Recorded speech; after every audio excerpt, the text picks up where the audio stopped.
मैं फिर जाऊंगा, नीचे आऊंगा, उतनी देर में तुम पढ़ लोगे। जल्दी पढ़ के आ जा। मैं उतने ही पढ़ लांगा जो पढ़नी होगी फिर। हाँ, जिसने पढ़नी पढ़ के आ जाओ, जल्दी से पढ़ो।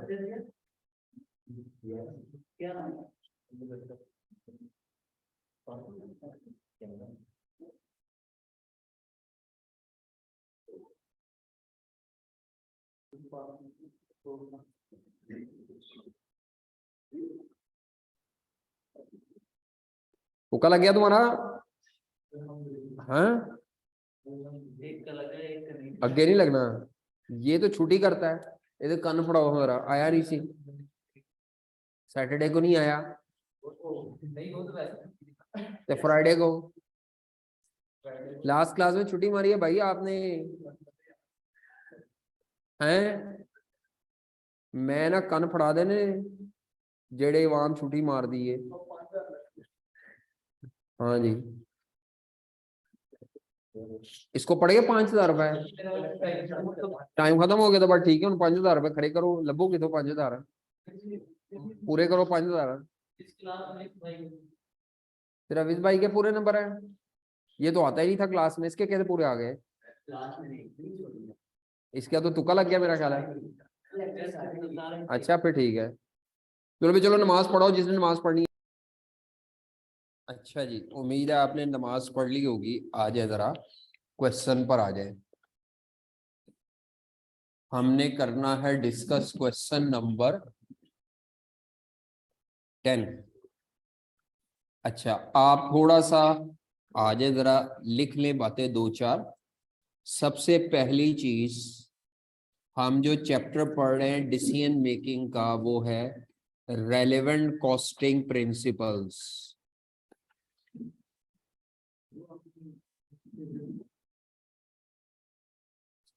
रेलेवेंट कॉस्टिंग प्रिंसिपल्स, ठीक है। तो रेलेवेंट कॉस्टिंग प्रिंसिपल्स के हमने रूल्स कंप्लीट कर लिए हुए थे। हम प्रैक्टिस कर रहे हैं। क्या कर रहे हैं? तो प्रैक्टिस में क्वेश्चन नंबर 1 हम कर चुके हैं, 2 कर चुके हैं, 3 कर चुके हैं, 4 हो गया, 5 हो गया, 6 मैंने नहीं कराया, वो आपने करना है। 7 ये हमने क्लास में नहीं किया, तो ये आप जाती तौर पे खुद करेंगे और प्रॉब्लम डिस्कशन करेंगे इंडिविजुअली। 7 क्वेश्चन किया हमने। क्वेश्चन नंबर 8, 9 आपको होमवर्क दिया था, तो इसके बारे में भी आप इंडिविजुअली प्रॉब्लम पूछेंगे, क्लास में हमने नहीं करवाया। क्वेश्चन नंबर जो इस वक्त 10 है वो 12 बनेगा। नंबरिंग चेंज कर लें, 12। क्वेश्चन नंबर 10 और 11 कौन सा बनेगा? जो मैंने आपको रिकॉर्डिंग भेजी है, रिकॉर्डिंग व्हाट्सएप आई होगी आपको। हाँ जी, अगर किसी ने नहीं देखी तो वो देख ले, कल डिलीट हो जानी है, ठीक है। वो डिलीट हो जानी है, वो टेम्परेरीली थी और वो प्रैक्टिस ही थी। तो 2 सवाल हैं उसमें, 10वां सवाल उसका, उसकी कॉपी मिल जाएगी कल आपको, फोटो कॉपी विद सॉल्यूशन। वो बाय चांस मेरे नोट्स में मिसिंग थे 2 क्वेश्चन, दोनों रेलेवेंट कॉस्टिंग के हैं विद लर्निंग कर्व। एक क्वेश्चन था स्प्रिंग 2017 का क्वेश्चन नंबर 1, जो रिकॉर्डिंग प्रोवाइड किया आपको लास्ट टाइम। एक था ऑटम 2017 का क्वेश्चन 6, ऑटम 17 का क्वेश्चन 6, ठीक है। यानी जो आपके नोट्स में इस वक्त 10वां सवाल नजर आ रहा है आपको, रिंग लिमिटेड, वो 10वां नहीं है एक्चुअली, उसकी नंबरिंग चेंज कर लें, वो 12वां क्वेश्चन बनेगा। 10वें 11वें में वो 2 क्वेश्चन करने हैं, तो कल आपको फोटो कॉपी मिल जाएगी, वो आप फिर अपने नोट्स में रख लीजिएगा विद सॉल्यूशन, ठीक है। जो उसमें सॉल्यूशन है वो आई कैप का नहीं है, वो मैंने खुद करवाया हुआ है। बाकी जो आप मैं दूंगा आपको सॉल्यूशन, वो आई कैप का होगा, या शायद मेरा वाला पुराना पड़ा हो मेरे पास, तो मैं वो कॉपी करके आपको उसके साथ दे दूंगा। कल आपको उसकी फोटोकॉपी मिल जाएगी क्लास में, ताकि आप उसको अपने नोट्स के अंदर रख लें और रिकॉर्ड में रहे।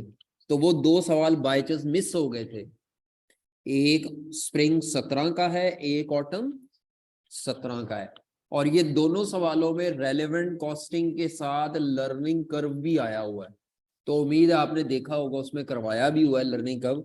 तो जिन्होंने नहीं देखा वो आज जाके लेक्चर देख लें, क्योंकि वो प्रैक्टिस ही थी, उसमें कोई नया काम नहीं था, इसीलिए आप उसको कर लें। मैंने इसीलिए भेज दिया था, मेरा ख्याल है पता नहीं सैटरडे को शायद भेज दिया था। हमने अभी रिंग लिमिटेड का क्वेश्चन करना है, जो आपके नोट्स में फिलहाल इस वक्त 10वां है, लेकिन वैसे ये हमारे नोट्स का 12वां सवाल बनेगा, नोट्स का क्वेश्चन नंबर 12, और ये पास्ट पेपर का है। तो स्प्रिंग 2020 का क्वेश्चन है ये, पास्ट पेपर का है, स्प्रिंग 2020 का क्वेश्चन नंबर है 4। है जी सबके पास क्वेश्चन जी? तो क्वेश्चन पर आ जाए जरा। क्वेश्चन में वो क्या कहता है, क्वेश्चन काफी लेंथी है, टाइम बचाने के लिए हम आपको, शायद मैंने पहले भी एक दिन दफा कहा था कि इसको रीड करके आना है। ये मैंने पहले माजी में भी एक दफा कहा था इसको रीड करके आना, तो उम्मीद है आपने इसको रीड किया होगा। मैं ज्यूम कर रहा हूं कि आपने रीड किया हुआ है। अगर आपने रीड नहीं किया तो फिटा ही मुंह आपका, गाली ही दूंगा और क्या दूं। और अगर आपने रीड किया हुआ है तो मैं अब दोबारा रीड जब करूंगा तो मैं साथ साथ हल भी कराऊंगा, क्योंकि टाइम कम है। मैं पढ़ूं तो पढ़ने में इसमें 35 मिनट लग जाने, जितना लंबा सवाल है ये। तो क्वेश्चन का वैसे ऑफिशियल टाइम 36 मिनट बनता है, लेकिन ये 36 मिनट्स में होने वाला नहीं है, ये तकरीबन 50 मिनट में होने वाला सवाल है। बिल्कुल उन्होंने तंग करने के लिए ऐसा सवाल दिया है। तो जहां 36 मिनट पूरे होंगे पेपर में, ऐसा सवाल फिर छोड़ के आप आगे चले जाएं, चिपक के नहीं बैठ जाना उसको। बहुत लेंथी सवाल है ना। तो ये जो 20 नंबर वाले सवाल होते हैं, ये एक्चुअली होने वाले नहीं होते 36 मिनट में। पढ़ने में ही अच्छा खासा टाइम और समझने में ही लग जाएगा। 10 मिनट तो पहली दफा पढ़ने में लग जाने हैं आपको, फिर दोबारा पढ़ना है और साथ साथ ट्रीटमेंट करना है। तो अगर आपकी रीडिंग स्पीड है तो फिर जल्दी भी कर सकते हैं आप, ये आपके ऊपर डिपेंड करता है। लेकिन अननोन सवाल है, अनसीन क्वेश्चन है। चलें, कहता है by using the relevant cost approach compute the minimum price per unit. Minimum price किसे कहते हैं? मिनिमम प्राइस किसे कहते हैं जी? मिनिमम प्राइस किसे कहते हैं? हमने कहा था प्रॉफिट ऐड नहीं करना, रेलेवेंट कॉस्ट लेनी है और प्रॉफिट इग्नोर करना है। टोटल रेलेवेंट कॉस्ट लेनी है, प्रॉफिट इग्नोर करना है। हाँ, बाद में इसको डिवाइडेड बाय यूनिट्स कर देंगे तो ये मिनिमम प्राइस पर यूनिट आ जाएगी। लेकिन हमने पहले पर यूनिट पे सॉल्व नहीं करना होता, रेलेवेंट कॉस्टिंग का टेबल टोटल में प्रिपेयर किया जाता है। किसमें प्रिपेयर किया जाता है? तो टोटल रेलेवेंट कॉस्ट को ही मिनिमम प्राइस कहते हैं, क्योंकि पर यूनिट मांगा हुआ था। तो मैंने डिवाइडेड बाय किससे कर देना है?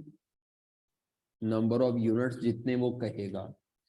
तो वो कहता है बताओ रेलेवेंट कॉस्ट अप्रोच से कि मिनिमम प्राइस क्या होनी चाहिए जो आरएल कंपनी कोड करे।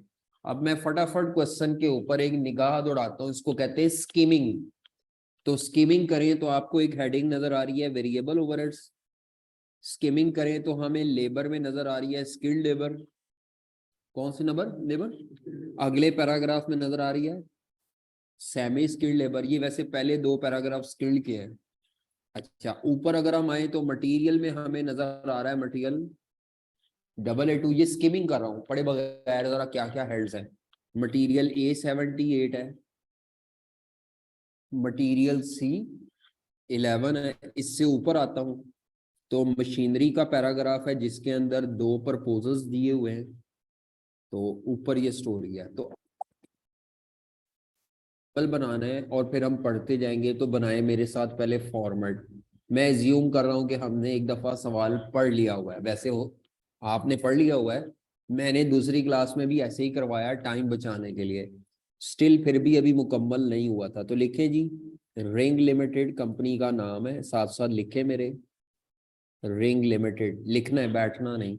दूसरी लाइन में लिखे मिनिमम प्राइस। जब आप बैठ के देखते हैं तो आपको लगता है मुझे आ रहा है, लेकिन आ वो नहीं रहा होता, आपकी हाथ की तरतीब ही कोई नहीं होती।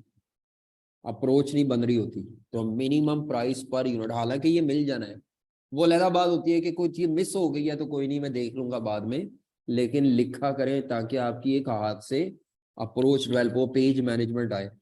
तो मिनिमम प्राइस पर यूनिट, तो टेबल सा बनाएंगे हम, लिखें यहाँ पर मिनिमम प्राइस के लिए सारी रेलेवेंट कॉस्ट ऐड करनी है।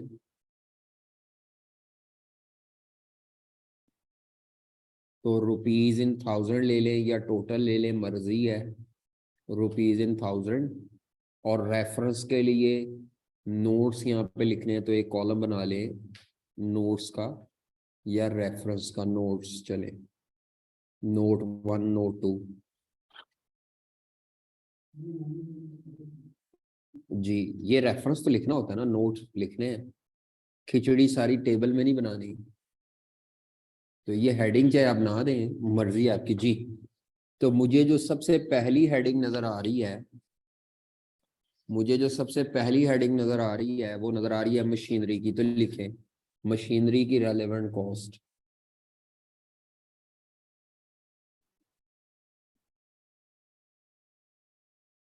मशीनरी की रेलेवेंट कॉस्ट। उसके बाद डायरेक्ट मटेरियल की रेलेवेंट कॉस्ट। उसमें आपको जो जो मटेरियल के नाम दिए हुए हैं,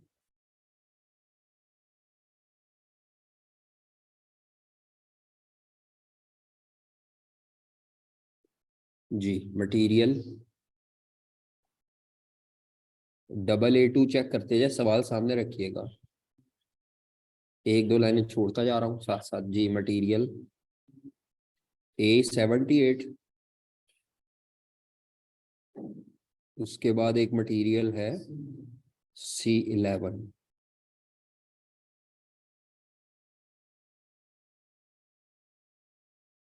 जी ये मटेरियल हो गए।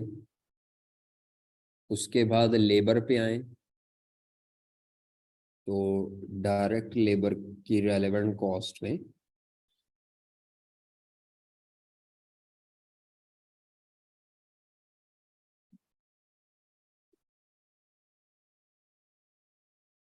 जी स्किल्ड लेबर।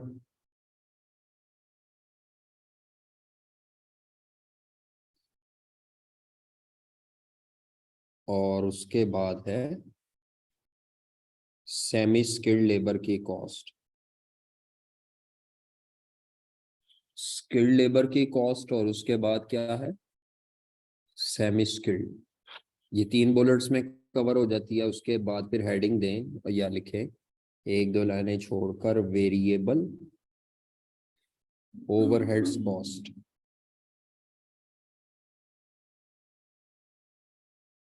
तो ये आप टोटल करेंगे, जब इस सबको ऐड करके जब टोटल करेंगे तो ये आपके पास आ जाएगी टोटल रेलेवेंट कॉस्ट।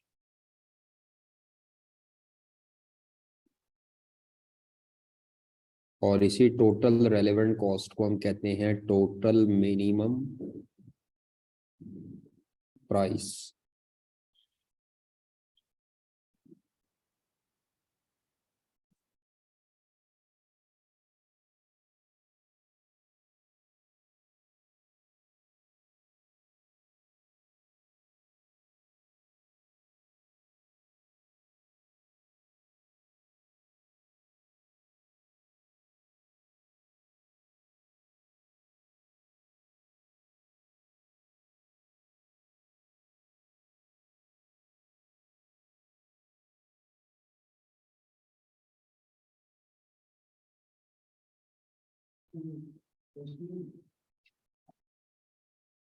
जो हेडिंग है, एक दो लाइनें छोड़ दी है ना, को बीच में निकल आई चीज तो लिख देंगे साथ साथ, इसीलिए थोड़ी लिख रहा हूँ। वैसे उसने दिए ही नहीं, वेरिएबल एफ लिखा हुआ है, फिक्स का तो जिक्र ही कहीं नहीं है जी। चलें जी, ये मिनिमम प्राइस आ जाए तो अगली लाइन में लिखना है हमने मिनिमम प्राइस पर यूनिट। क्या लिखना है, हाँ ये टेबल पूरा होगा मुकम्मल टोटल में। तो मिनिमम प्राइस पर यूनिट मांगी है, ये मेरा आंसर होगा। इधर मैं कैलकुलेशन कर लूंगा और वो आंसर बता दूंगा। ले जी, ये हमारा टेबल का फॉर्मेट मुकम्मल हो गया है। अब नीचे हम यहाँ पर वर्किंग करते जाएंगे नोट 1 नोट्स में। तो नोट 1 मशीनरी का होगा। चले जी ऊपर से पढ़ते हैं जरा जी। हाँ जी जनाब, पढ़ते जाएं जनाब, जरा बताएं भाई जनाब। जी आप पढ़ें, ऊंची आवाज से पढ़ते जाएं। एक एक लाइन पढ़नी है और उसका मतलब बताते जाना है कि वो क्या कह रहा है जी। बाकी लोग अटेंटिव रहे, सवाल सामने रखें जी।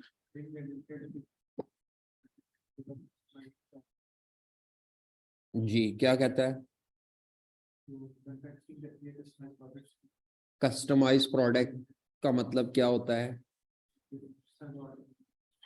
हाँ, रिंग लिमिटेड एक इदारा है जो कस्टमर की बताई हुई रिक्वायरमेंट के मुताबिक प्रोडक्ट्स मैन्युफैक्चर करके बेचता है। कस्टमाइज का मतलब according to requirement of the customer. एक होती है स्टैंडर्डाइज प्रोडक्ट, क्या होती है? सबके लिए एक जैसी। लेकिन अगर अपनी मर्जी की प्रोडक्ट कस्टमर बनवाने आए और आपका इदारा उसको कस्टमर को उसकी मर्जी की प्रोडक्ट बना दे, ऐसी प्रोडक्ट को क्या बोलते हैं? Customise product. ठीक है, मसलन आप जाते हैं दुकानों पे तो फर्नीचर पड़ा होता है, पड़ा हुआ ले ले तो रेगुलर है, लेकिन अपनी मर्जी का फर्नीचर बनवाएं तो वो कस्टमाइज्ड प्रोडक्ट है। ठीक है, तो रिंग लिमिटेड एक इदारा है जो कस्टमाइज प्रोडक्ट्स बनाता है। आगे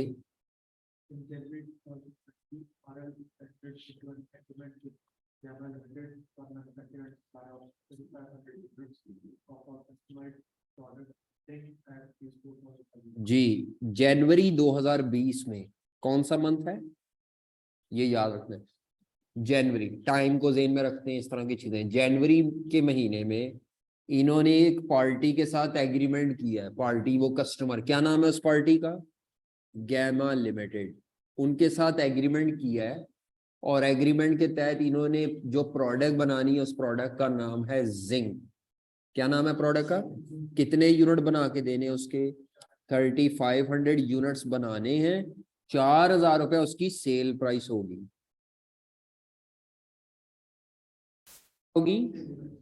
हाँ, रुपीज लिखा हुआ है उसके साथ। 4000 यूनिट नहीं देने, यूनिट 3500 देने हैं।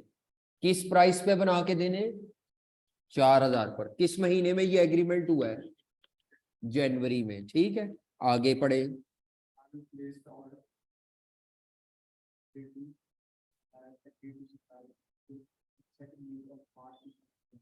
जनवरी में एग्रीमेंट हुआ है, उसके तहत एग्रीमेंट के फौरन बाद हमने सप्लायर को ऑर्डर प्लेस किया है। क्या प्लेस किया है? ऑर्डर की। अभी डिलीवरी नहीं आई, ऑर्डर कब मिलना है हमें वो रॉ मटेरियल का? मार्च के सेकंड वीक में। कौन से वीक में? तो जनवरी में एक ऑर्डर आया, हमने कल क्लाइंट के साथ फाइनल किया। उस ऑर्डर के तहत हमने सप्लायर को रॉ मटेरियल का ऑर्डर प्लेस कर दिया कि भाईजान हमें मटेरियल दे दे। मटेरियल का क्या नाम है? AA2 रॉ मटेरियल सप्लायर से हमने ऑर्डर प्लेस करके मंगवा लिया है, लेकिन आया नहीं अभी तक। याद रखें, जब तक रॉ मटेरियल आए ना हो तब तक वो परचेज काउंट नहीं होता। वो आना है, कब आना है? मार्च में। आगे पढ़े। कंपनी आल्सो, आप बहुत वो पढ़े, आहिस्ता समझ नहीं आ रही, वो घर वालों को तो आवाज नहीं जा रही होगी। कंपनी आल्सो, जान नहीं है, आवाज नहीं निकलती जुआन तेरी। Company also hired skilled labour for the production of. हाँ जी, कंपनी ने स्किल्ड लेबर, जो तजर्बाकार लेबर है, वो भी जिंक के लिए हायर कर लिया। हाउएवर इन फरवरी जीएल वेंट, वो जो पार्टी जिसके साथ आपने एग्रीमेंट किया था वो डूब गए, बंद हो गया, उनका इदारा बैंकरप्ट हो गए। तो हमने उनसे जनवरी में एग्रीमेंट किया था और फरवरी में आके पता चला कि भाई वो तो बैंकरप्ट हो गए हैं। अब हमने उनके बैंकरप्ट होने से पहले दो काम कर लिए हुए थे। एक तो रॉ मटेरियल का ऑर्डर प्लेस कर दिया हुआ था। किसका ऑर्डर प्लेस कर दिया था? रॉ मटेरियल AA2 का। दूसरा, हमने कौन सी लेबर हायर कर ली थी? तो अब मसला पैदा हो गया है क्योंकि वो जो क्लाइंट है वो बैंकरप्ट हो गया है। ये बिल्कुल वैसा ही सवाल है जैसा मैंने उस दिन ऑटम 17 का रिकॉर्डिंग भेजी है, DEL वाला सवाल। ये उसका लॉन्ग वर्जन है। जिन्होंने सुना ही नहीं उनको तो पता ही कुछ नहीं होना, लेकिन जिन्होंने सुना है, करा है, वो छोटा वर्जन था इस सवाल का, ये थोड़ा लॉन्ग वर्जन है, एक्सपेंडेड। वहां स्टोरी थोड़ी कम है, इधर स्टोरी ज्यादा है। तो आगे चलते हैं। वो कहता है यानी ऊपर वाली बातों में से सारी बातें फारिग हो गई। काम की बात यह है कि जनवरी में जिस पार्टी के साथ, क्लाइंट के साथ एग्रीमेंट किया, वो क्लाइंट ही बैंकरप्ट हो गया। तो RL हमारी company has recently approach by Sigma Limited for the supply of 3500 units of D zinc which is a modified version of zinc. जी, अल्लाह का करना ऐसे हुआ है कि अब एक पार्टी जो हाथ आई है, कौन सी पार्टी है जिसने अप्रोच किया? सिग्मा। ठीक है, पार्टी सिग्मा ने अप्रोच किया। उसको भी बाय चांस कितने यूनिट चाहिए? 3500 यूनिट चाहिए। अब ये सारा सवाल हमने पता किसके पॉइंट ऑफ व्यू से लेके चलना है? सिग्मा लिमिटेड के पॉइंट ऑफ व्यू से, क्योंकि वो जो ओरिजिनल पार्टी थी जिसके लिए हमने जिंक का काम शुरू कर दिया था या जो भी, वो तो डिफॉल्ट कर गई है। तो अब जिंक की बजाय क्या बना के देना है? D zinc. क्या बना के देना है? किसको बना के देना है? अच्छा, अब ये बात ज़हन में रखिएगा कि आपका जनवरी में एग्रीमेंट हुआ था जिसके मुताबिक मार्च में हमें रॉ मटेरियल मिलना है, लेकिन फरवरी में वो पार्टी क्या हो गई? बैंकरप्ट हो गई। तो अभी मैं ज्यूम कर रहा हूँ कि हम फरवरी वाली डेट पे बैठे हुए हैं, क्योंकि फरवरी में बैंकरप्ट हो गई ना, तो आप फरवरी की डेट पे बैठे हैं, अभी भी मार्च नहीं आया, इसका ये मतलब है अभी। ठीक है, डेट पॉइंट ऑफ व्यू से। आगे वो कहता है RL can use the ordered raw material and hard skilled labor for this। कहता है वो जो रॉ मटेरियल आपने ऑर्डर पे भी रखा हुआ है ना कि सप्लायर से आएगा, कहता है वो जाया नहीं जाएगा, वो आप यूज कर सकते हैं। कहाँ यूज कर सकते हैं? डी जिंक पे। लेबर भी यूज कर सकते हैं, इसका मतलब है हमें मटेरियल भी यूज हो सकता है, लेबर भी हो सकती है, कोई प्रॉब्लम नहीं है। आगे, the production of D zinc will take,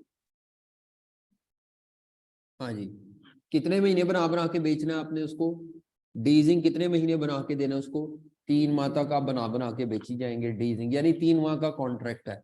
इस 3 माह का कहीं ना कहीं इस्तेमाल होगा। तो इस पूरे पैराग्राफ में जो आपने अभी तक पढ़ा है, उसने आपको बताया है कि एक पार्टी थी GL जो बैंकरप्ट हो गई है, फरवरी में बैंकरप्ट हुई है अब, और फरवरी में ही एक और पार्टी ने आपको अप्रोच कर लिया है जिसका नाम है सिग्मा। वो आपसे 3500 यूनिट डी जिंक के बनवाने के लिए तैयार है। तो ये जो हम सवाल हल करने जा रहे हैं, हम किसके पॉइंट ऑफ व्यू से हल करने जा रहे हैं? D zinc. ठीक है, और डी जिंक के भी बाई चांस 3500 यूनिट्स हैं।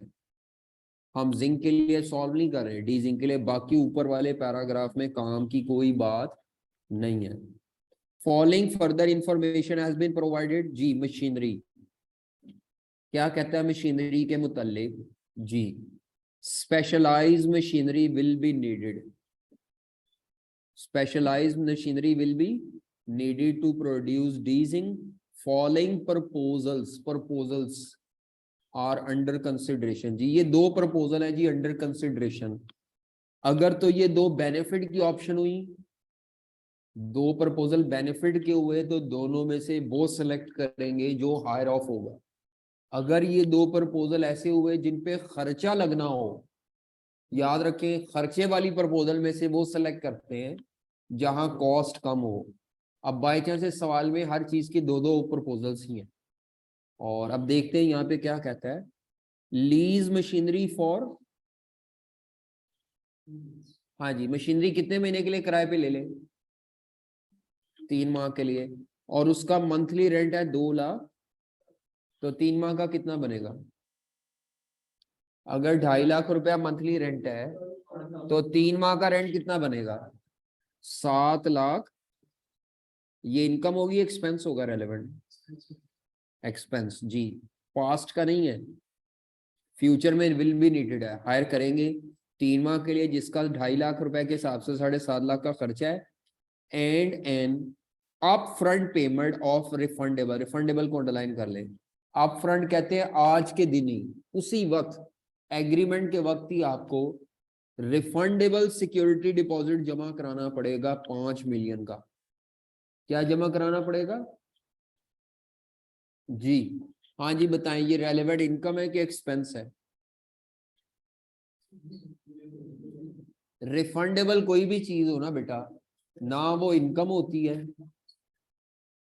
रिफंडेबल, अगर नॉन रिफंडेबल होता तो फिर ये एक्सपेंस होता। तो ये रिफंडेबल होने की वजह से ना ये रेलेवेंट इनकम है, ना ये रेलेवेंट एक्सपेंस है। ठीक है, ये तो आपको पैसे वापस मिल जाने हैं आपके, तो ये तो आपने सिक्योरिटी का डिपॉजिट जमा कराया उसके स्टार्ट पे, 3 माह के एग्रीमेंट के स्टार्ट पे। आगे, the upfront payment will be finance through a running finance at 20% per annum. क्या मतलब है इस लाइन का? हाँ जी, रनिंग फाइनेंस बैंक ओवरड्राफ्ट को कहते हैं। किसको? वो जो आप बैंक रिकंसिलेशन में नहीं पढ़ते थे, वो बैंक का ओवरड्रान बैलेंस, ये वही है, रनिंग फाइनेंस ओवरड्राफ्ट को कहते हैं। तो बैंक से उधार पैसे लेकर आपने ये दिया है, और उधार पैसों पे सूद कितने परसेंट है? तो इंटरेस्ट एक्सपेंस आपकी रेलेवेंट कॉस्ट होगा। कितना निकलता है इंटरेस्ट एक्सपेंस? निकाले जरा कैलकुलेटर पे। 5 मिलियन पे 20% निकालो भाई, कैलकुलेटर पकड़ो जी। 5 मिलियन पे निकालना है 20% के हिसाब से, कितनी इंटरेस्ट कॉस्ट आती है? 2.5 लाख बनती है जी, 2.5 लाख सही है। ये पर एनम लिखा हुआ है, क्या लिखा हुआ है? और हमने 3 माह के लिए करना है, तो आप इस तरह करेंगे, 5 मिलियन इंटू 20% का मतलब 20/100 पर एनम है, इंटू 3/12, 3 माह का आपका कॉन्ट्रैक्ट। तो 3 माह के लिए निकालनी है जो चीज पर एनम हो। 2.5 लाख की ये कॉस्ट है, ये हमारा एक्सपेंस है जी, इंटरेस्ट एक्सपेंस। आगे, as per the lease terms monthly maintenance cost कितनी है? 15,000 will be borne by the lessor. Lessor कौन होता है? जिसने आपको मशीन लीज पे दिया है ना, वो उसकी मुरम्मत का खर्चा वो ही करेगा, हमें नहीं करना पड़ेगा रिंग लिमिटेड को। तो ये जो 15,000 रुपये मेंटेनेंस का खर्चा है, क्योंकि ये आपको नहीं करना, तो ये आपकी रेलेवेंट कॉस्ट। तो इसमें सिर्फ 2 रेलेवेंट कॉस्ट हैं। पहली, रेंट एक्सपेंस 3 माह का, और इंटरेस्ट एक्सपेंस 3 माह का। दूसरी ऑप्शन क्या है? पढ़े ऊंची आवाज से भजन। दूसरी ऑप्शन,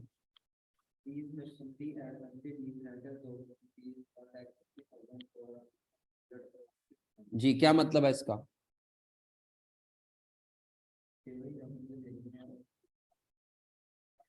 हाँ जी, वो कहता है 1,60,000 रुपए के मंथ पे रेंट पे ले ले, लेकिन कम से कम कितने पीरियड के लिए लेनी पड़ेगी? 1 माह के लिए नहीं मिलेगी, 6 माह के लिए मिलेगी। और हर महीने का रेंट कितना है? 1,60, तो 6 माह का रेंट निकालें जी।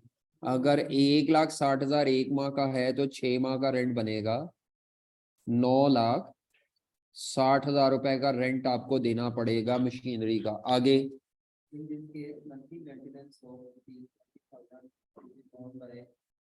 RL, हाँ जी।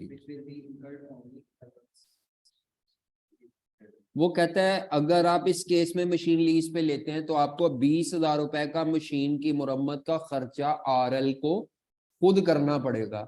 लेकिन वो खर्चा 6 माह के लिए नहीं होना, वो उन महीनों में होना है जिनमें मशीन ऑपरेटिव है। ऑपरेटिव का मतलब है चला रहे हैं।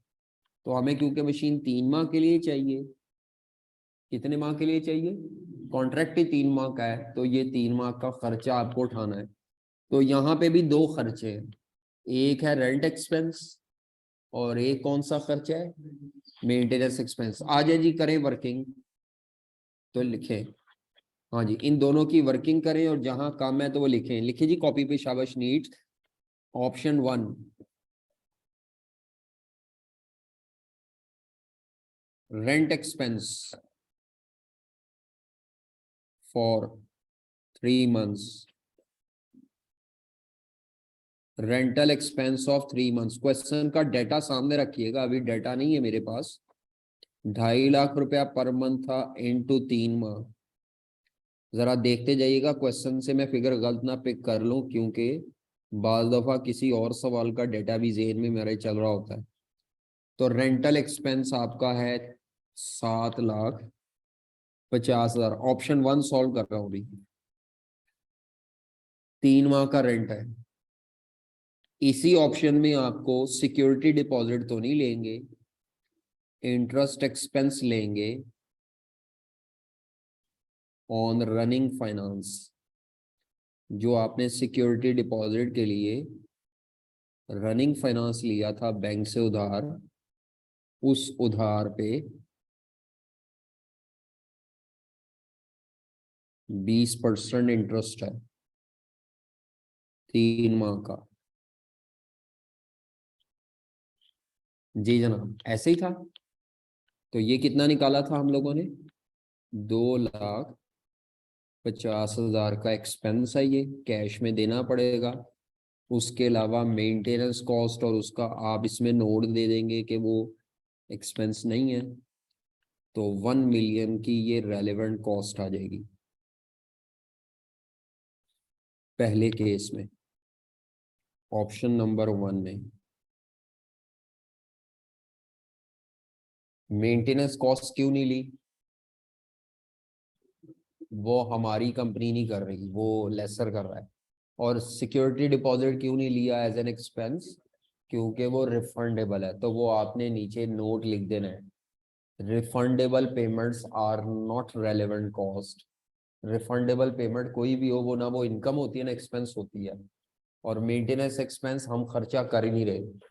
दूसरे केस में आपको रेंटल एक्सपेंस कितने माह का देना है?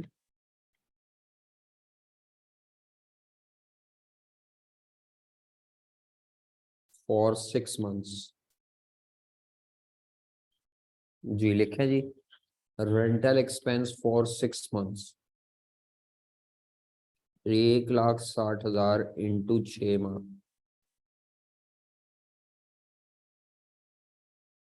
960।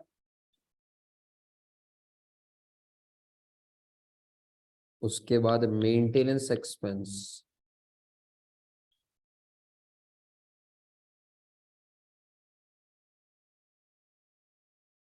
For 3 months.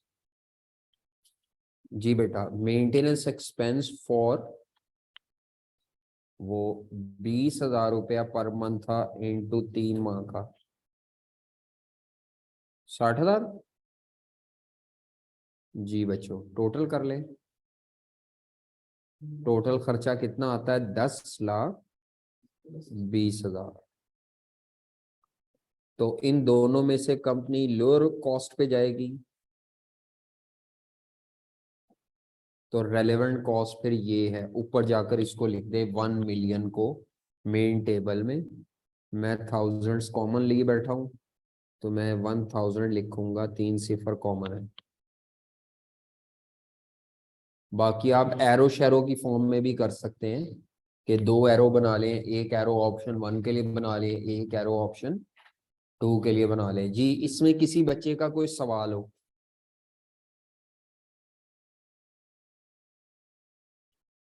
तो मशीनरी 1 की रेलेवेंट कॉस्ट मुकम्मल हो गई 1 मिलियन। और ऊपर जाके यहाँ पे लिख दें नोट नंबर 1। नोट 2 पर आ जाए अब ये।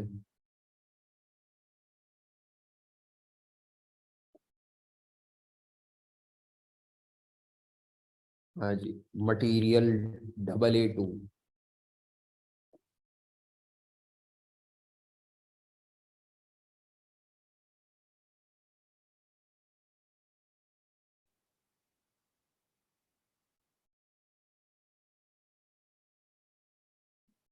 जी बेटा, क्या कहता है क्वेश्चन में? क्वेश्चन में वो कहता है, डाटा देखिए जी क्वेश्चन का।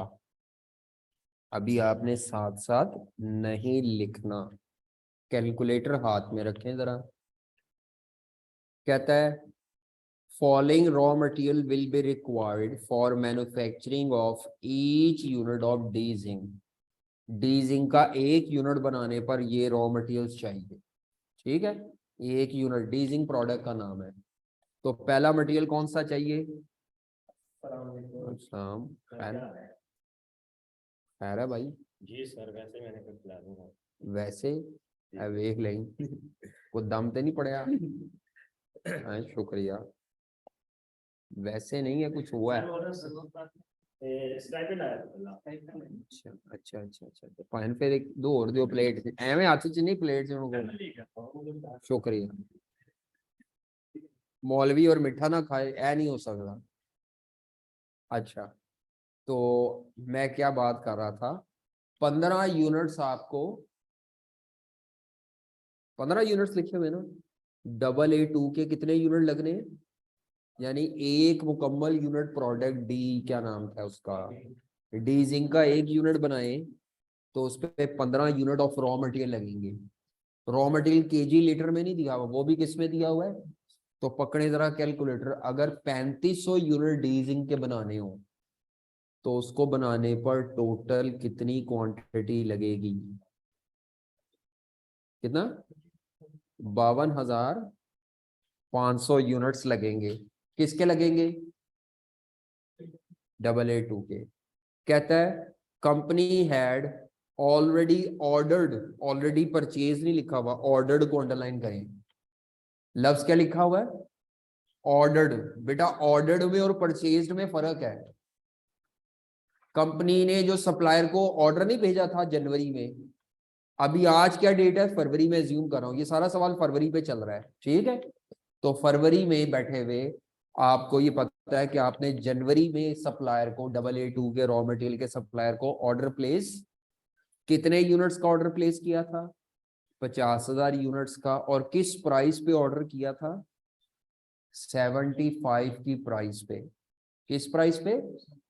यहां तक पढ़ के तो ये पता चल रहा है under the original contract of zinc कि ये तो आपकी कमिटेड या संघ की तरफ बच्चों का ध्यान जाता है।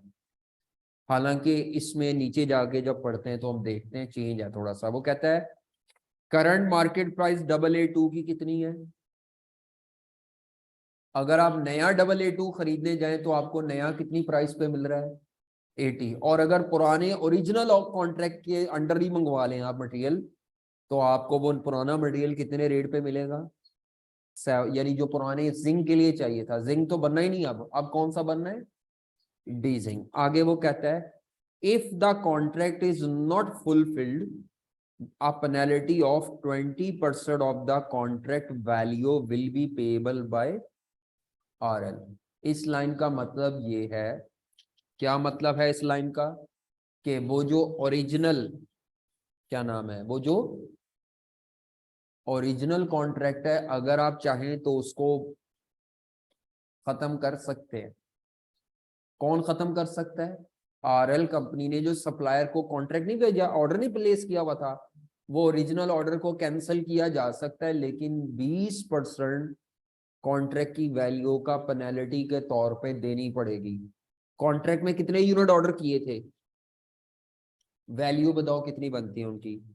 तो 50,000 यूनिट अगर 75 के हिसाब से मंगवाने थे तो कितनी कॉन्ट्रैक्ट की वैल्यू बनती है?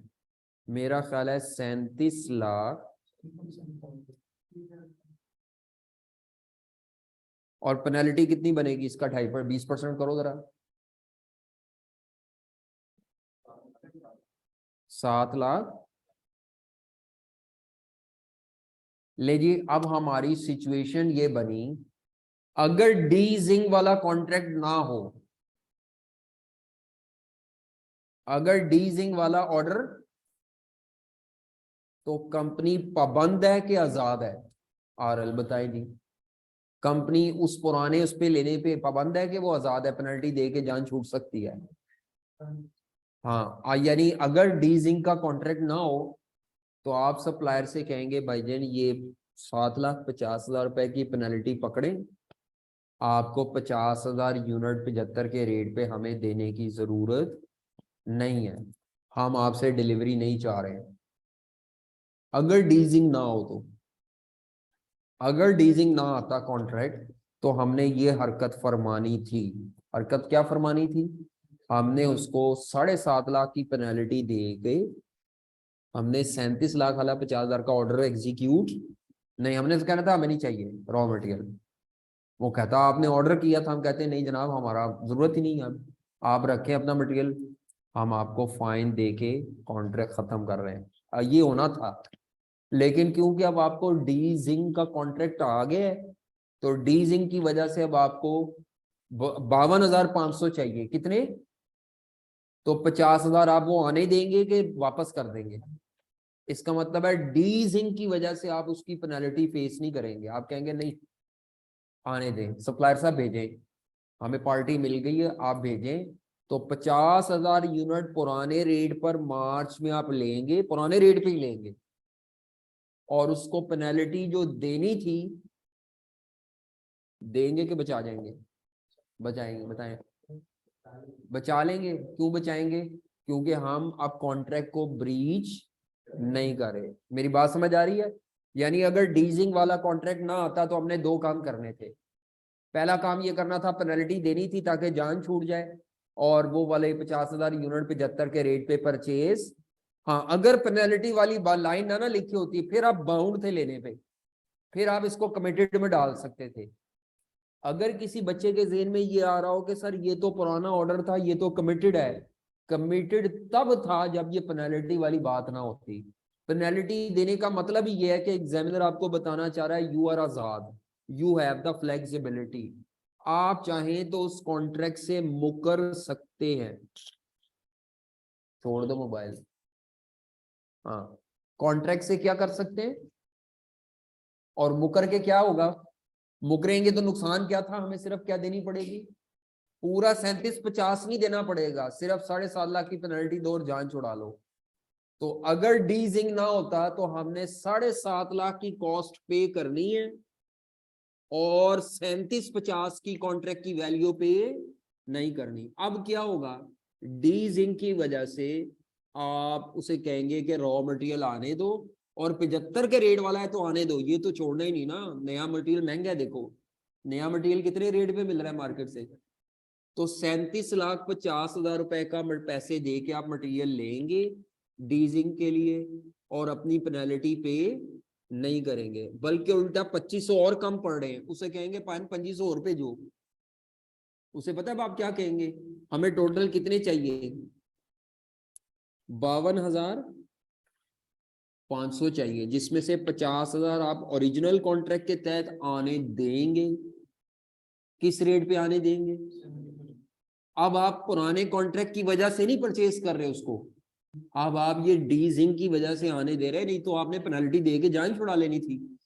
तो आप 75 के रेट पर इसको आने देंगे डीजिंग के लिए, और बाकी जो 2500 शॉर्ट हो रहे हैं उसे कहेंगे एवी पे जो भाईजान AA2 के 2500 और भेजे, लेकिन ये पुराने रेट पे नहीं मिलेंगे, ये आपको आज के 80 के रेट पे मिलेंगे। बात समझ आ रही है? तो जो बच्चा कहना चाह रहा हो कि सर वो जो 75 रुपए है वो संक है उसको इग्नोर कर दें, वो गलत कह रहा है। वो बच्चा इंग्लिश में ये लफ्ज पढ़ रहा है कि यहाँ ऑलरेडी ऑर्डर्ड की बजाय इंग्लिश में क्या लिखा हुआ है। अगर मैं यहाँ पर एक लफ्ज उड़ा दूं ना, ऑलरेडी ऑर्डर्ड की जगह क्या लिख दूं? ऑलरेडी, तो फिर मैंने भी यही कहना था यार जो ऑलरेडी परचेज हो चुका है वो संक है, फिर वो ये पेनल्टी वाली बात भी इररेलेवेंट हो जाएगी, क्योंकि फिर तो परचेज हो गया तो चीज आ गई, फिर तो पेनल्टी की ऑप्शन ही खत्म हो जाती है। जब चीज परचेज होगी ना, परचेज कब होती है? जब चीज डिलीवर हो आपके घर में। समझ आ रही है? जब चीज डिलीवर हो जाए।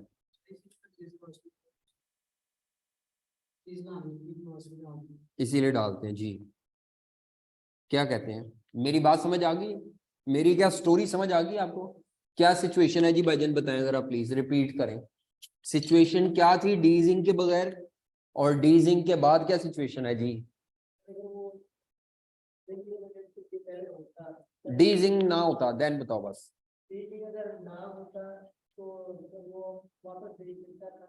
नहीं नहीं, हाँ सप्लायर से कहता चीजें डिलीवर, मैं ब्रीच ऑफ कॉन्ट्रैक्ट कर रहा हूं तो उसके नतीजे में पेनल्टी लो।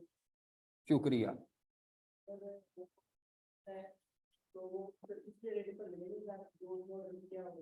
लेकिन जो बाकी चीजें सरकार है तो नहीं बनेगी, तो करंट मार्केट और पेनल्टी देनी पड़ेगी, अब पेनल्टी नहीं देनी पड़ेगी। ठीक है, समझ आती है?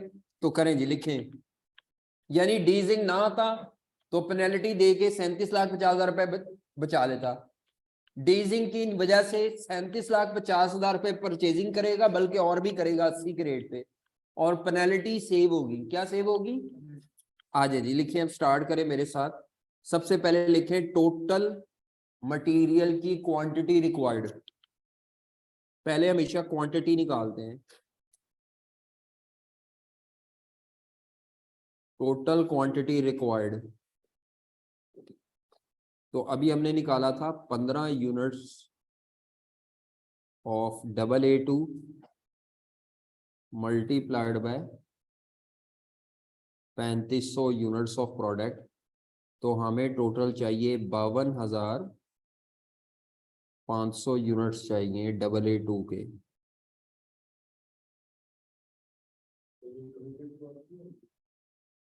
कौन सी वाली? अगर पेनल्टी ना होती तो। कमिटेड वो होती है कि जिसमें आप पाबंद हैं, आप उस चीज को रिवर्स नहीं कर सकते जी। तो ना होती तो फिर ये कमिटेड में डाल के मैं इररेलेवेंट लेता परचेज। हाँ, फिर ये कमिटेड लाजमी थी ना, फिर संग नहीं कहना था, कमिटेड कहना था। फिर उसकी पूरी रकम इररेलेवेंट होती। Under original contract new purchase.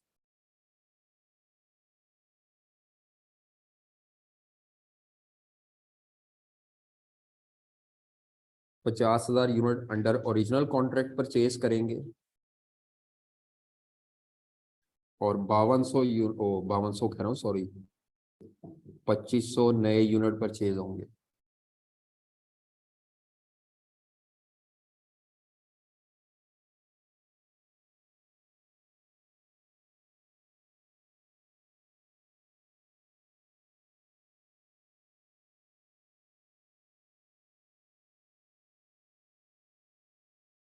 जी, जब ये अभी भी परचेज नहीं हुए, फरवरी में कर रहे हैं हम सारी कैलकुलेशन, कब परचेज होने हैं ये?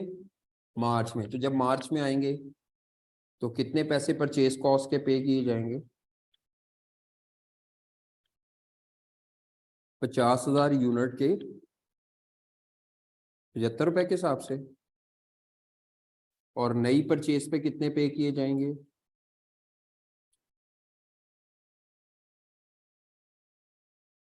2500 यूनिट्स इंटू 80 रुपए। ये बताइएगा कितना आता है? 3750 की कॉस्ट पड़ेगी इदारे को, और इधर कितनी कॉस्ट पड़ेगी? 2 लाख। क्या कोई पेमेंट सेव भी होगी? क्या सेव होगी? हाँ, क्योंकि हम ब्रीच नहीं कर रहे अब।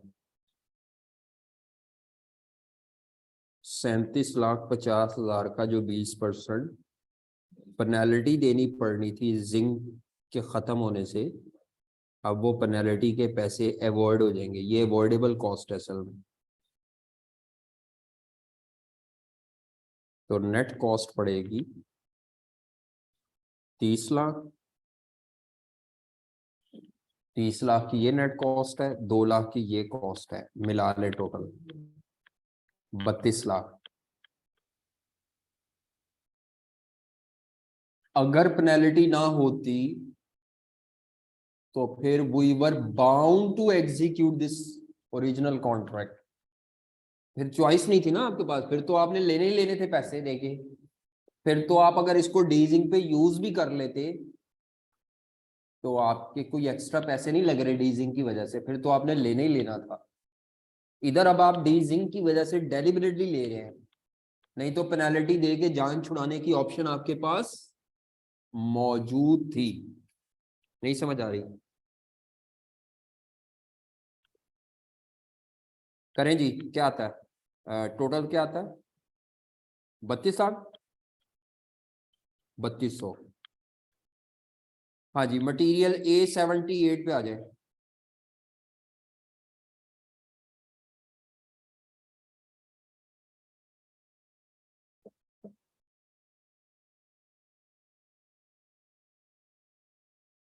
A78 के कितने यूनिट्स चाहिए? 10 यूनिट्स। जी जनाब, कैलकुलेटर पकड़े और बताएं टोटल कितनी क्वांटिटी रिक्वायर्ड है। उसने कहा 10 यूनिट लगने A78 के 1 यूनिट प्रोडक्ट बनाने पर। तो 1 यूनिट पर अगर 10 यूनिट लगने रॉ मटेरियल के, तो 3500 यूनिट बनाने पर कितने लगेंगे? 35,000 यूनिट्स ऑफ A70। इतनी टोटल क्वांटिटी हमें रिक्वायर्ड होगी।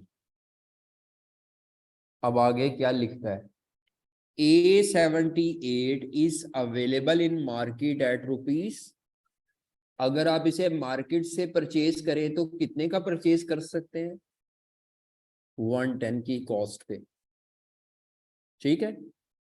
However it can be produced internally at a variable cost of 80 rupees. मैंने आपसे कहा था, ये मैंने पढ़ाया था आपको, कि मटेरियल परचेज भी कर सकते हो, मटेरियल प्रोड्यूस भी कर सकते हैं। तो ये वो केस आ गया कि आपका मटेरियल मार्केट से परचेज करें तो 110 रुपए का, और अगर खुद प्रोड्यूस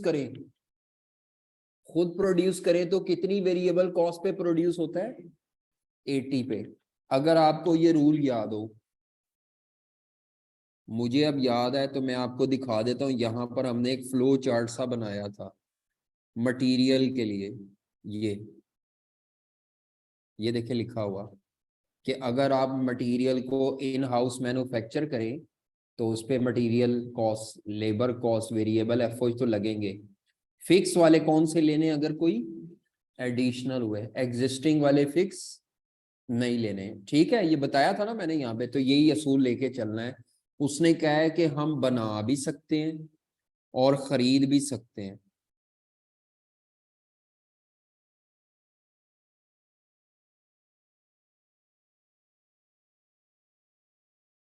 खरीद कितने का सकते हैं?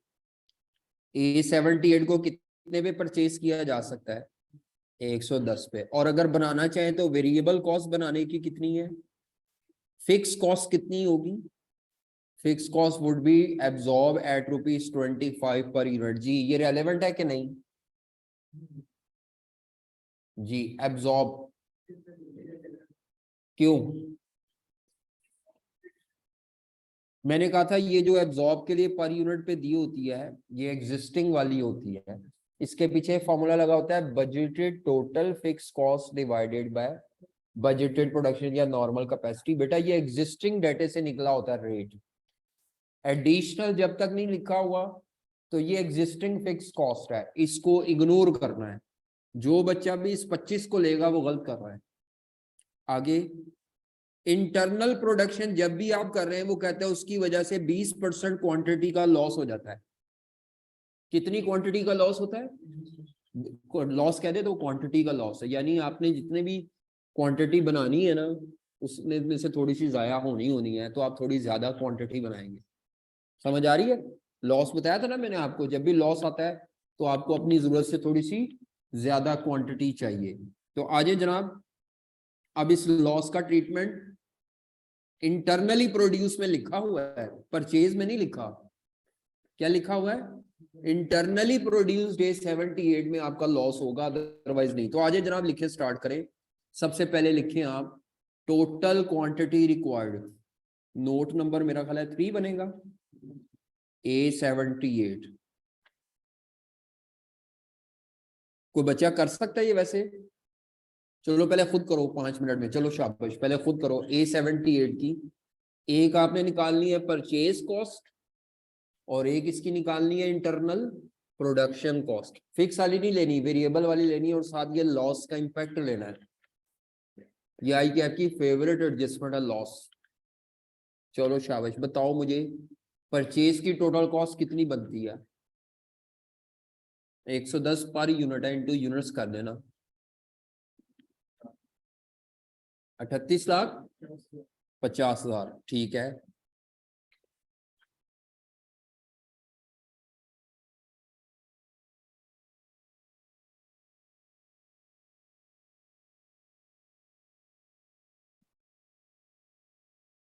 उसने कहा कि मार्केट में अवेलेबल है, तो मेरी तो आदत है सबसे पहले टोटल क्वांटिटी निकालते हैं, हमें टोटल क्वांटिटी कितनी चाहिए इस मटेरियल की।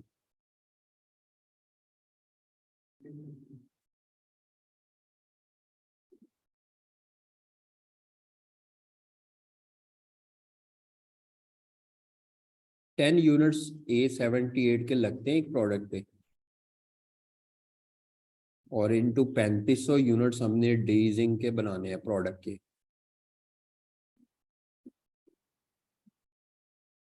तो टोटल रिक्वायरमेंट कितनी है? 35,000 यूनिट्स ऑफ रॉ मटेरियल चाहिए। ऑप्शन नंबर 1 क्या है? कंपनी इसको परचेज कर सकती है फ्रॉम मार्केट।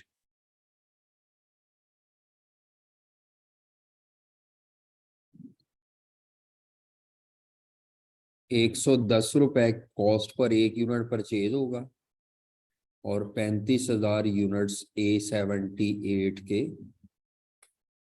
A78 को अगर मार्केट से परचेज करें तो कितनी अमाउंट बताई थी आपने? 38, ये कॉस्ट होगी। अंडरलाइन कर लें, ये ऑप्शन नंबर 1 की कॉस्ट है अगर हम इसको परचेज करें। और अगर हम इंटरनली प्रोड्यूस करें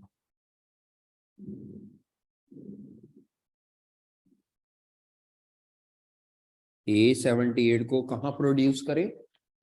इंटरनली, तो प्रोड्यूस करने में फिक्स कॉस्ट नहीं आएगी, पता है ना, रेलेवेंट नहीं है। वेरिएबल कितनी है? 80 का पर यूनिट इंटू 35,000 यूनिट्स, और वेस्टेज भी है तो वेस्टेज का इम्पैक्ट लेंगे, 0.80 से डिवाइड होगा ये। अब ये 0.80 क्यों लिया है वो मैं एक्स रख के सॉल्व करूंगा तो वो आएगा, ठीक है। 0.80 पता है कहाँ से आया है? वो मैंने एक्स रख के सॉल्व किया है, 20% of X G. Output plus loss equal to 35,000 unit तो हमें सही वाले चाहिए। लॉस 20% ऑफ इनपुट होता है ना, बताया हो, ये एक्स है तो रीअरेंज कर ले। मैंने ये इक्वेशन लिखी नहीं है लेकिन किया इक्वेशन के तरीके से लॉस का इम्पैक्ट।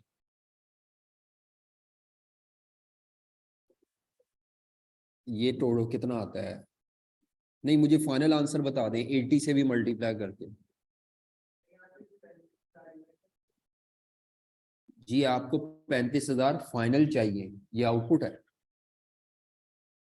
अगर आप इसे इनपुट करेंगे काउंट तो वो तो और कम बनेंगे। आपको इतनी क्वांटिटी गुड चाहिए मटेरियल की। हाँ, डिवाइड करके जो आएगा दैट वुड बी इनपुट। अगर ये इनपुट दी होती तो फिर तो सवाल ही खत्म हो जाता, फिर तो लॉस में एडजस्टमेंट करने की जरूरत ही नहीं है। लॉस में एडजस्टमेंट करने की जरूरत ही तब है जब आपको इनपुट चाहिए। जी 35 लाख की कॉस्ट, दोनों में से विच एवर इज लोअर पे हम जाएंगे।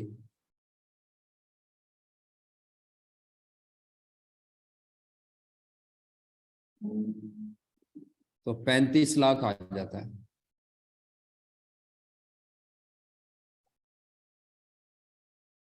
जी करें जी। इसके बाद मटेरियल C11, ये दूसरी क्लास ने खुद ही किया, मैंने बिल्कुल नहीं कराया ये।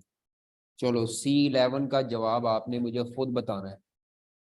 चलो शाबाश, मैंने नहीं कराना, आपने खुद करना है C11।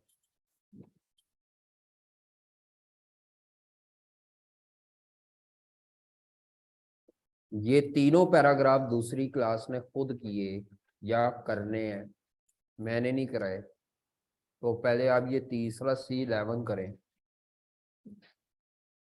जो कर ले वो मुझे आंसर चेक करवा दे।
तसल्ली से ध्यान से पढ़े, आंसर नहीं देखना, मैं अभी टेली कर देता हूँ।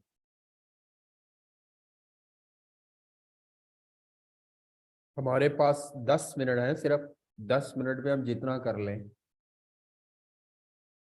कोई नहीं, पूरा नहीं हुआ दूसरी क्लास में भी, बाकी कल करेंगे। कल वैसे नया चैप्टर भी शुरू करना है, ये चैप्टर खत्म हो गया हुआ है, प्रैक्टिस ही करा रहा था मैं। नहीं, कोई नई चीज नहीं है, वही पुराना ही है। नहीं, वो ये होमवर्क ही है आपका अभी जो कर रहे हैं, ये होमवर्क। तो तीसरा बुलेट करके दिखाओ ना मुझे, टाइम दिया हुआ किसी को? क्योंकि हमने क्लास 3:45 शुरू किया है, तो 1.25 घंटे की क्लास है। हो गया है, चेक कराओ सॉल्यूशन प्लीज। जो बच्चे ने कर लिया है वो प्लीज अपना चेक कराए सॉल्यूशन, फिर मैं बता देता हूँ। मेथड की कोई कैद नहीं होती, एरो में करो जैसे मर्जी करो, लेकिन कॉन्सेप्ट सही होना चाहिए। बोलना नहीं, खामोशी इख्तियार करनी है, मुझे पता लग जाएगा। ठीक है, अच्छा जी, बिल्कुल ठीक है। अच्छा,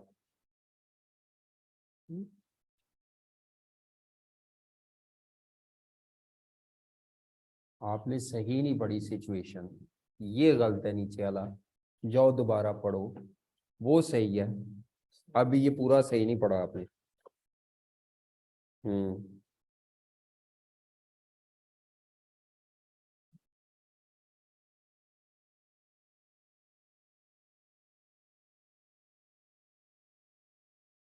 कंपैरिजन ही नहीं किया, पूरा नहीं है सॉल्यूशन। बाय चांस तुक्का लग गया तुम्हारा, लेकिन ये पूरी कंपैरिजन नहीं किया हुआ आपने इधर। ये साइड ठीक है, इधर कंपैरिजन भी होना है। जाहिर ही बात है, बट ठीक है, लेकिन कंपैरिजन करके दिखाना है ना उसको। हाँ, लेकिन कंपैरिजन जरूरी है। उस डिसीजन मेकिंग कर रहे हैं ना, जो आपने दिमाग में डिसाइड किया, आपने वो बताना है उसको कि मैंने ये क्यों नहीं लिया। ठीक है, वैसे गलत नहीं है आपका जवाब। हाँ जी, कर लिए, लाओ चेक कराओ। गलत होगा कोई मसला नहीं, कुछ नहीं होता। जी बेटी, आपसे नहीं हो रहा, वो नहीं मैंने चेक कर रही। सीधा ही जवाब। हम्म,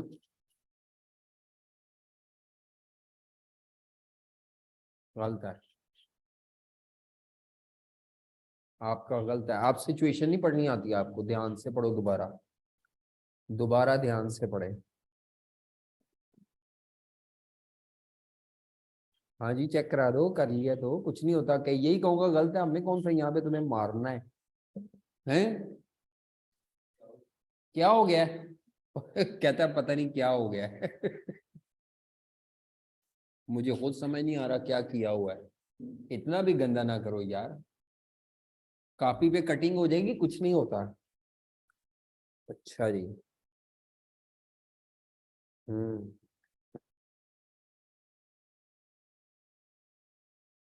ये जो 5,000 की है रेलेवेंट कॉस्टिंग, गलत है या नामुकम्मल है? आपने 5,000 की रेलेवेंट कॉस्टिंग ही नहीं की। लेनी है, बिल्कुल लेनी है। तो तुम 17,500 की लिए जा रहे हो, हालांकि वो सिर्फ 5,000 यूनिट्स की है। नहीं समझ आई, मैंने यही तो कहा, आपने 5,000 यूनिट्स को अहमियत ही नहीं दी, हालांकि सब्सटीट्यूट सिर्फ 5,000 यूनिट का अवेलेबल है। हाँ जी, ये देख लें जरा, बाकी आप होमवर्क कर लीजिएगा, मैं बता देता हूँ। पॉइंट ये है कि इस 5 यूनिट C11 के चाहिए कितने, मैं यहीं पे वर्किंग कर देता हूँ, नीचे ऊपर नीचे ऊपर नीचे मुझे घूमना पड़ना है, तो आप वो जो वर्किंग है ना नीट इधर ही कर देता हूँ मैं।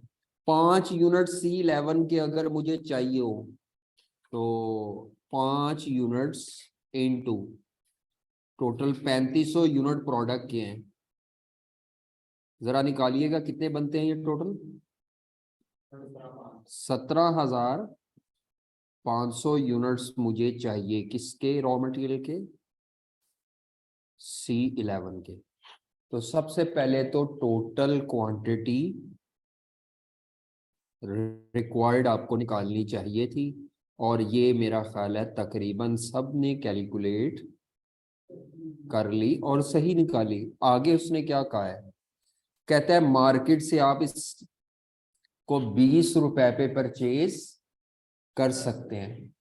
तो 17,500 की क्वांटिटी है, कितने की परचेज हो सकती है, 20 रुपए है। हाउएवर अगरचे एक सब्स्टिट्यूट मटेरियल है D50, जिसको 15 रुपए की प्रोसेसिंग चेंज करके ना उसको C की जगह यूज किया जा सकता है। यानी आप C अगर यूज नहीं करना चाह रहे ना तो क्या यूज कर ले, D50 can be use after processing. हाँ जी, कितना खर्चा लगा के, यानी कोई D50 है जिसको मॉडिफाई करेंगे और वो मॉडिफाई करके किसकी जगह यूज हो सकता है, ये बिल्कुल सवाल नंबर 3 में जैसे स्वाइप 1 को मॉडिफाई करके स्वाइप 2 की जगह यूज हो सकता है, ये बिल्कुल वही सिचुएशन है सवाल नंबर 3 वाली। C11 खरीद के लगा लो या D50 को मॉडिफाई करके C11 की जगह यूज कर लो स्पेशल ऑर्डर पे।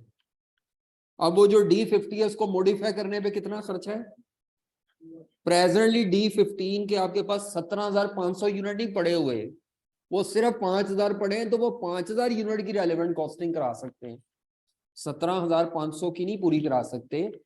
वो सिर्फ कितने यूनिट्स अवेलेबल हैं, तो इसका मतलब है 12,500। तो इस केस में भी आपको बाजार से वो खरीदने ही पड़ने, क्या नाम है, भी मसला क्या है, टोटल हमें 17,500 चाहिए, जिसमें से 12,500 तो इन एनी केस मार्केट से ही परचेज होने हैं।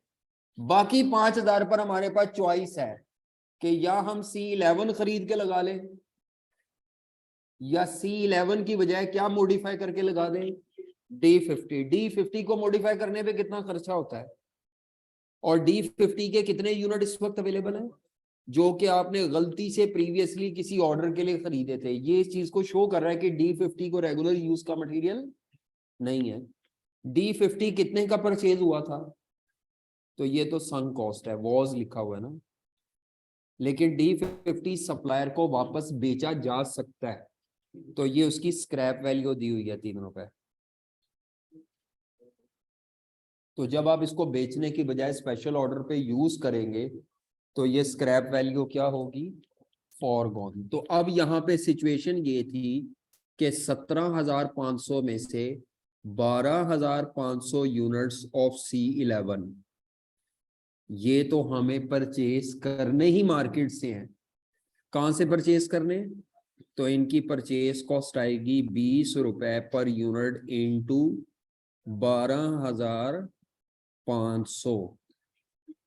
ये जिसने किया है, अच्छा कुछ बच्चों ने 17,500 किया है तो कोई मसला नहीं, वो भी तरीका ठीक है, लेकिन फिर दूसरी साइड पे भी 17,500 पूरे करने पड़ेंगे, 5,000 और 12,500 का वो करना पड़ेगा। ठीक है, वो गलत नहीं है, लेकिन मैं 12,500 की का अलहदा कर रहा हूँ। तो ये कितना आता है जरा, है 250 बस, 2,50,000 ये तो परचेज कॉस्ट आएगी। बाकी 5000 यूनिट्स जो है ना, उसके लिए हमारे पास चॉइस है कि या तो हम C11 को परचेज कर लें या यूज कर लें D50 आफ्टर प्रोसेसिंग या मॉडिफिकेशन। ये दो काम है, या C11 परचेज कर लें या C11 परचेज करने की बजाय किसको मॉडिफाई करके यूज कर लें, D50 पड़ा हुआ स्टोर में। तो अगर C11 परचेज करेंगे तो उसको परचेज करने की कॉस्ट होगी 20 इंटू 5000, 1,00,000। ये कंपैरिजन करके दिखाना है। और अगर आपने D50 को मॉडिफाई किया तो D50 की स्क्रैप वैल्यू फॉरगॉन होगी।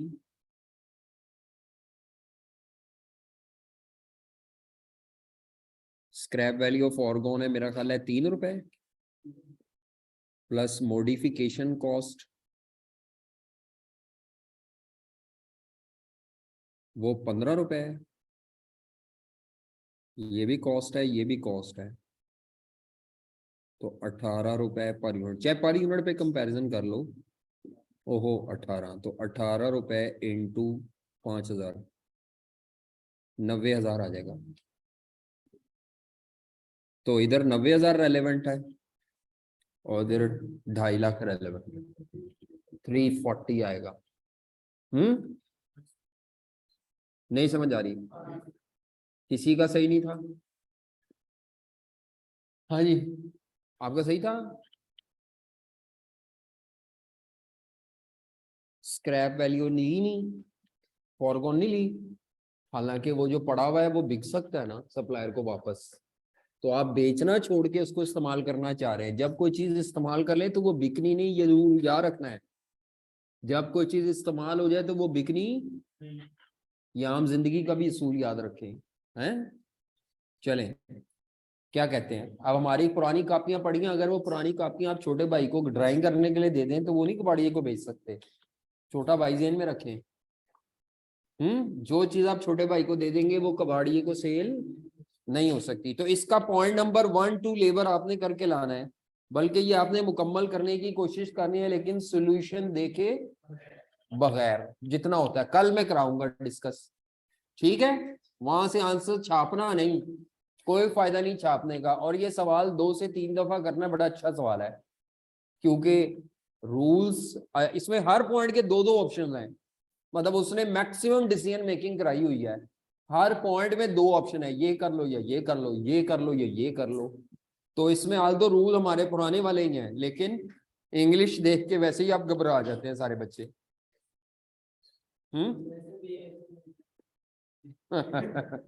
लेकिन 10 साल जो तुम मैट्रिक तक पढ़ के आए हो वो तो एग्जाम्प्ट नहीं, इंटर तो नहीं एग्जाम्प्ट। वो शफकत महमूद की शफकत से एग्जाम्प्ट हो गई कोविड की वजह से। तो पढ़े बेहतर है जो जिसने 10 साल पढ़ी और उसको नहीं आई। लेकिन वो आम इंग्लिश नहीं है, एक्चुअली ये इसका अपना एक खास स्टाइल है, इसका खास एक तरीकाकार है।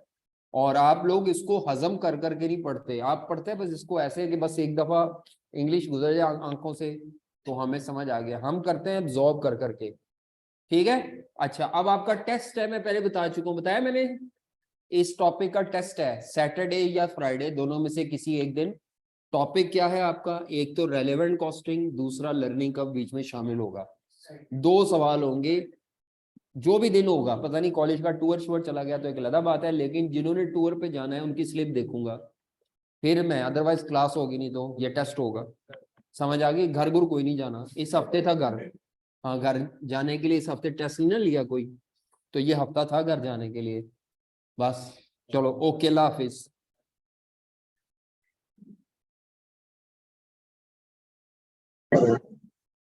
वो अपनी बुटीक करने लगी थी, लेके जाएगा शादी ते, ते फिर उन असी तेन याद कराते फिर पिछों है। दस